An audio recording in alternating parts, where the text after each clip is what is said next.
नमस्कार दोस्तों, मैं आशा करता हूँ कि आप लोग बढ़िया हो। एक छोटा सा एनालिसिस इंडिया बांग्लादेश रिलेशंस का। तो what is the issue? Last week Bangladesh की तरफ से एक शेख हसीना का विजिट इंडिया में हुआ और ये विजिट की वजह से बायलैटरल रिलेशंस दोनों देशों के एक नए चैप्टर की तरफ बढ़े। 7 अग्रीमेंट हम लोगों ने साइन करे, पर वो अग्रीमेंट्स इंपॉर्टेंट नहीं है बिकॉज आपको पता है कि यूपीएससी में अग्रीमेंट्स कभी पूछे नहीं जाते, लार्जर पिक्चर पूछी जाती है। 3 क्वेश्चंस में पूरे टॉपिक को एड्रेस करते हैं। पहला क्वेश्चन, इंडिया बांग्लादेश को कैसे देखता है? How do we look at Bangladesh? तो देखिए, सबसे इंपॉर्टेंट पॉइंट यहाँ पर क्या है?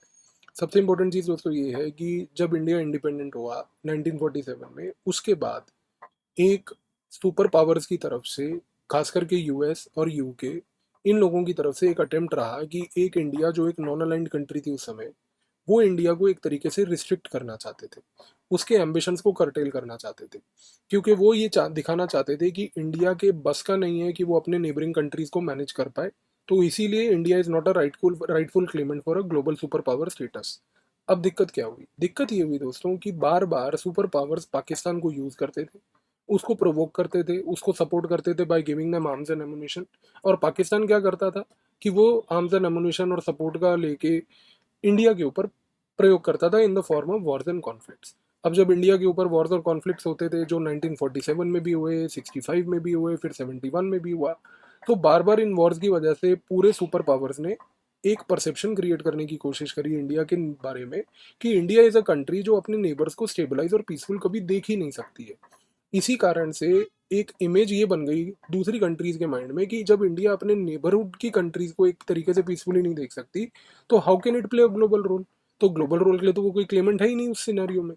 अब इस स्थिति में क्या हुआ? इस स्थिति में हम लोगों ने बहुत समय तक कोशिश करते रहे कि पाकिस्तान को हम लोग समझा लें, सुलझा लें, हम लोग बाकी नेबर्स के साथ एंगेज कर लें। अब जब हम किसी दूसरे नेबर के साथ एंगेज करते थे, कि मान लीजिए नेपाल के साथ एंगेज किया, बांग्लादेश के साथ एंगेज किया, भूटान के साथ एंगेज किया, तो इस एंगेजमेंट में भी पाकिस्तान हमेशा आगे रहता था एक नैरेटिव क्रिएट करने में, और उसको मदद मिलती थी यूएस की, यूके की, और लेटर ऑन इवन चाइना की। तो नैरेटिव ये क्रिएट किया जाता था कि इंडिया आपके लिए जो मदद कर रहा है वो एक बिग ब्रदरली एटीट्यूड से कर रहा है, तो आपको उसको ज़्यादा सीरियसली नहीं लेना है बिकॉज उसका कोई ना कोई अल्टीरियर मोटिव होगा। तो we tried a lot, but we unfortunately failed in convincing our neighbours to be peaceful with us, and all our neighbors, unfortunately for a very long period of time, had a very negative attitude towards us.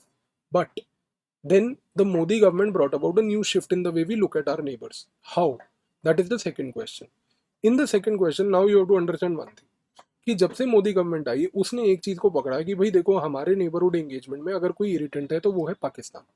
हमने सबसे पहले क्या किया, हमने अपने relations US के साथ improve करने शुरू करे। जैसे जैसे इंडिया के रिलेशन यूएस के साथ डीपन हुए, इंडिया के ऑटोमेटिकली रिलेशंस यूके के साथ डीपन हुए। अब यूएस और यूके के साथ रिलेशनशिप डीपन होने के बाद हमने क्या करना शुरू कर दिया कि इन दोनों कंट्रीज की मदद लेके पाकिस्तान फैक्टर को टोटली निगेट करना शुरू कर दिया। अब ये निगेट हमने कैसे किया? हमने बार बार पूरे वर्ल्ड को कन्विंस करने की ये कोशिश करी कि देखिए, पाकिस्तान एक रीजनल पावर है, एक एशिया में, जो एक तरीके से रीजन को डिस्टेबलाइज कर रहा है।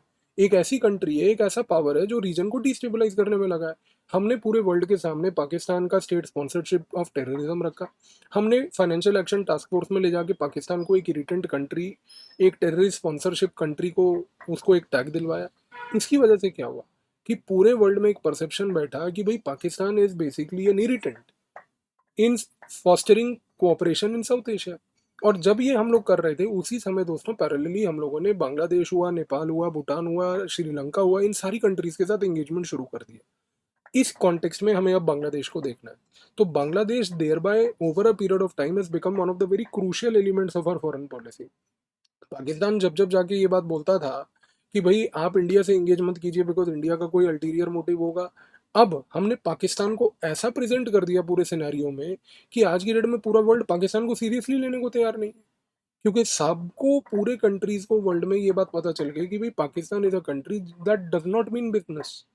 तो thereby in this context Bangladesh becomes a very important country for us. अच्छा, अब हुआ क्या है कि हमने पाकिस्तान फैक्टर को तो निगेट कर दिया, बट देन अब चाइना फैक्टर, एक नया फैक्टर आ गया। अब चाइना क्या कर रहा है कि काफी टाइम से इंडियन ओशन में और बे ऑफ बंगाल के पास एक तरीके से अपना मैरीटाइम ट्रेड एक्टिविटीज कर रहा है। तो उसका मैरीटाइम प्रेजेंस, उसका नेवल प्रेजेंस, उसकी शिप्स, ये सारी चीजें वहां पर बहुत घूम रही है। तो अब इसकी वजह से क्या हुआ है कि हमें अपना सिर्फ सी लेन्स ऑफ कम्युनिकेशन को प्रोटेक्ट नहीं करना दोस्तों, हमें अपनी कोस्ट लाइन को भी प्रोटेक्ट करना है। और हमारी कोस्ट लाइन को अगर प्रोटेक्ट करना है तो बांग्लादेश को, हमारे को अपना एक गुड फ्रेंड बनाना बहुत ज़रूरी है। तो आज की डेट में हम बांग्लादेश को सिर्फ एक इकोनॉमिक एस्पेक्ट पे, एक कल्चरल एस्पेक्ट जो हमारा हमेशा से रहा था, सिर्फ उस पे नहीं देखते, बल्कि our relationship with Bangladesh has adopted and got into a new way of realism. That realism element in the Indo Bangladesh relationship is कि हम उसको एक मैरीटाइम नजरिए से भी देखने लग गए। तो ये भारत में पहली बार चेंज आया है कि बांग्लादेश को एक मैरीटाइम नजरिए से देखा जाए, क्योंकि मैरीटाइम सिग्निफिकेंस बांग्लादेश का हमारे लिए बहुत है अब। क्योंकि अगर इंडिया और बांग्लादेश मिल के बे ऑफ बंगाल की सिक्योरिटी को प्रोटेक्ट करते हैं तो कल को चाइना की कोई भी हरकत दोनों देशों को अफेक्ट नहीं कर पाएगी। इसके सवाए सबसे इंपॉर्टेंट चीज जो हुई है बांग्लादेश को इंपॉर्टेंस देने से, वो हुई है कि हमारा एक इंस्टीट्यूशनल शिफ्ट आया फॉरेन पॉलिसी में। तो इंस्टीट्यूशनल शिफ्ट क्या है? इंस्टीट्यूशनल शिफ्ट ये है दोस्तों कि हमने अब ये करना शुरू कर दिया है बांग्लादेश के साथ कि भाई पहले हम लोग सार्क पे फोकस करते थे, हमें लगता था कि SAARC as an institution will help us, but over a period of time क्या हुआ, सार्क पाकिस्तान की वजह से एक इरिटेंट बना रहा। तो अब हमने सारा फोकस लगाया बिम्स्टेक पे। तो अब हम बिम्स्टेक पे जब फोकस करते हैं तो बांग्लादेश एक फलक्रम बन जाता है हमारे लिए। आज की डेट में जब हम look east policy, act East policy की तरफ देखते हैं, जो आज की डेट में पॉलिसीज चल रही हैं, खास करके एक्ट ईस्ट पॉलिसी, तो Bangladesh become the gateway to north east India, and from north east India we look at the Act East Policy in the south east east Asia region. तो आप समझने की कोशिश कीजिए, Bangladesh has today adopted an institutional centrality in our foreign policy. We have moved away from SAARC where we wanted South Asian integration, but today we have moved to BIMSTEC where we want to have everybody in South Asia minus Pakistan. So this is where we have to philosophically look at the larger aspect of Bangladesh. तो I hope इस video से आपको ये चीज़ बिल्कुल clear हो गई कि बांग्लादेश हमारे लिए इसलिए मैटर करता है क्योंकि आज की डेट में वो मैरीटाइम सिग्निफिकेंस रखता है। बांग्लादेश आज की डेट में इसलिए मैटर करता है क्योंकि एक तरीके से इंस्टीट्यूशनल शिफ्ट है फ्रॉम सार्क टू बिम्स्टेक। और तीसरा सबसे इंपॉर्टेंट, ऑब्वियस ही बात है, जो पुराना एक फैक्टर था कि कल्चरली हम लोग बांग्लादेश से जुड़े हुए हैं, तो बांग्लादेश से इंगेज करने से हमारा रीजनल स्टेबिलिटी आती है, नॉर्थ ईस्ट पीसफुल और स्टेबल होगा, और इसकी वजह से नॉर्थ ईस्ट को हम लोग यूज करके एक तरीके से लॉन्च पैड बना पाएंगे एक्ट ईस्ट पॉलिसी के लिए। This 3 points keep them in mind, this is what you need to know about Bangladesh. आप जुड़िए मेरे साथ अनअकैडमी पे दोस्तों। अक्टूबर से मेरा आईआर का कोर्स आ रहा है, द मोस्ट इंपॉर्टेंट कोर्स, जिसके बाद आपका प्रीलिम्स के आईआर, मेंस के आईआर में कोई दिक्कत नहीं आएगी 2023 के लिए। इसके साथ साथ मैं आपके लिए ला रहा हूँ एथिक्स थ्रू गांधीयन फिलोसफी का कोर्स, एक गाइडेड आंसर राइटिंग का एडवांस्ड कोर्स जिसमें हम लोग answer writing, directive words regular practice करेंगे, social sector initiatives, Panchayati Raj, current affair for prelims through mind map एक सेपरेट अलग course, art and culture, constitutional development of India and prelims perspective course. ये सारे courses अक्टूबर से start हो रहे हैं। PAVIS code का प्रयोग कीजिए। तो अन अकेडमी में हमने 170 टॉपर्स 2020 में दिए हैं दोस्तों, और 178 टॉपर्स 2021 में। तो आप हमारे साथ जुड़िए अभी अन अकेडमी पे दोस्तों। अगर आप सब्सक्रिप्शन लेते हैं 16 सितंबर तक, तो बस आपके पास 2 दिन का समय बचा है। 2 दिन के अंदर अंदर अगर आप PAVIS कोड लगाते हैं सब्सक्रिप्शन लेने के लिए, आपको 20% डिस्काउंट मिलेगा। Don't leave this offer friends. अभी आपके साथ मैं लेके जो आ रहा हूँ ये 10 कोर्सेज, ये आपके प्रीलिम्स में आपको बहुत मदद करेंगे।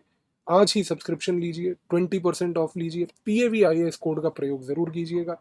अगर आपको 0% EMI के बेसिस पे कोई सपोर्ट चाहिए, इस नंबर पे आप हमें कांटेक्ट कीजिए। और 15 सितंबर से हमारे बैचेस जो हैं वो स्टार्ट हो रहे हैं। PAVIS कोड प्रयोग करेंगे तो दोस्तों आपको 20% डिस्काउंट मिलेगा, भूलिएगा मत।